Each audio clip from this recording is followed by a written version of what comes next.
કે ભગવાન શંકરના વિવાહ છે, બધાએ પધારવાનું છે. ત્યાં તો હિમાલયને ત્યાં સુંદર મંડપ રચાણા છે, અને આ બાજુ કૈલાસમાં પણ ભગવાન શિવના મંડપ રચાણા. બધા આવે છે, અને બધા આવે છે કૈલાસ ઉપર ભગવાન વિષ્ણુ ને ઇન્દ્ર ને.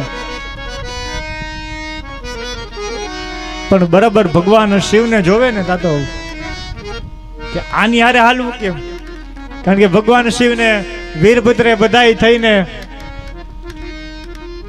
બાગેશ્રીમાં બરાબર એને શ્રૃંગાર કરે છે.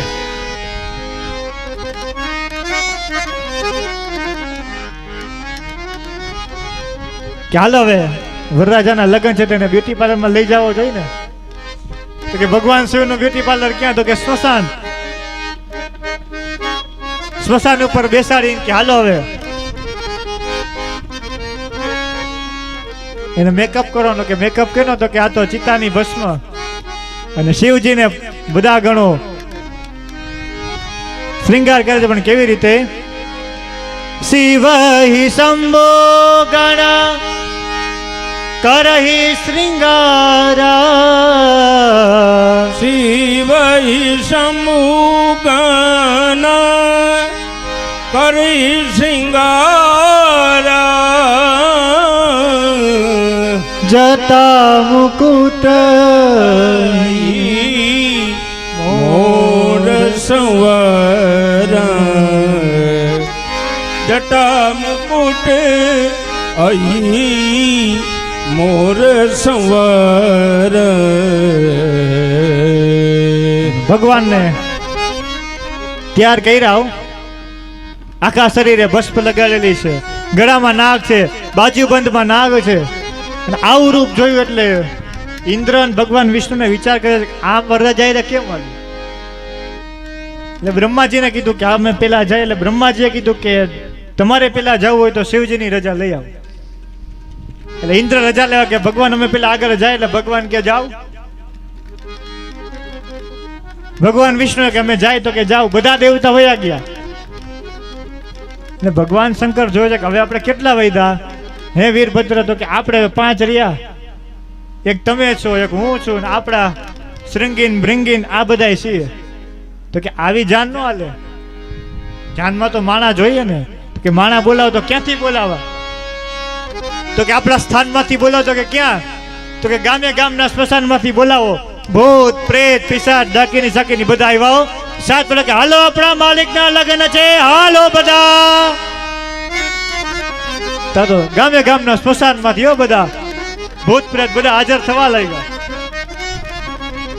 કોઈ માથા વગરના, કોઈ ધડ વગરના, કોઈ હાથ વગરના, કોઈ પોતાનું માથું હાથમાં લઈને ફરે, કોઈ લોહી પીને, આવા બધા હાજર થયા. અને આ જોડાની ભગવાન શિવની જાનો બધા ભૂતળા. તો કે હાલો ભગવાન શિવને કીધું કે તમે આગળ ચાલો. એટલે ભગવાન શિવ નંદી ઉપર બેઠા, પણ બધા ભૂતળા પાછળ નાચે. એટલે ભગવાન શિવ કે આમ મજા ન આવે. તો કે કેમ? તો કે મને બધા દેખાય નહીં, મજા ન આવે. એટલે ભગવાન શિવ નંદી ઉપર ઊંધા બેઠા.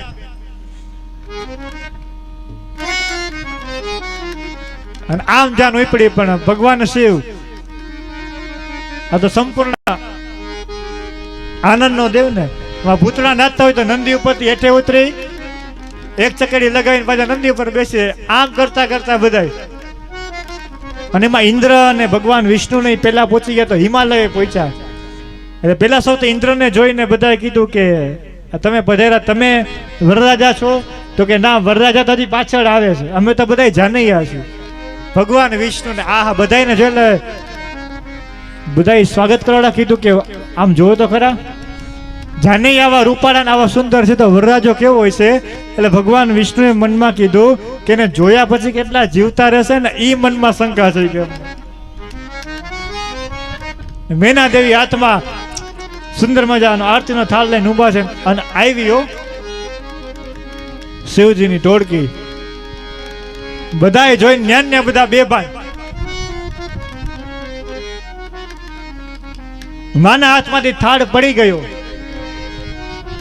આ શું? એટલે આવું થયું ને, બધા નીચે પડવા માંડ્યા. એટલે ભગવાન શિવે પૂછ્યું વીરભદ્રને, વીરભદ્ર આ બધું થાય છે શું? તો કે મહારાજ આપણા પગલાના પ્રતાપ છે આ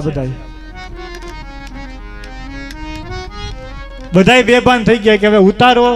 તમે કોને પૂછો કે મહારાજ બધાય બેભાન છે. એમાં કોઈક ઝાડા બળ્યો એક હતો, ઘડીક આંખ ખોલે ને આંખ બંધ કરે, આંખ ખોલે ને આંખ બંધ કરે. એમાં એક ભૂતનું ધ્યાન ગયું કે આ જાગે છે. એટલે પૂછ્યું કે હે અમારો ઉતારો ક્યાં છે? એટલે ઓલા કીધું કે તમારા ઉતારાની ખબર નથી પણ મારો ઉતારો.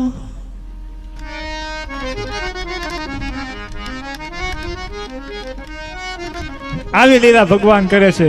ઉતારો જોઈને ભગવાન ઉતારે પહોંચે છે. ઉતારે પહોંચે છે એટલે ત્યારે બધા આવીને કહે છે કે શિવજી હવે તમારું આ રૂપ એને અહીં પૂર્ણ કરો અને સુંદર રૂપ ધરો. અને ભગવાન શિવે સુંદર રૂપ ધરે અને મંડપમાં પધારે છે અને શિવ પાર્વતીના વિવાહ થાય છે. બોલે ઉમાપતિ મહાદેવ.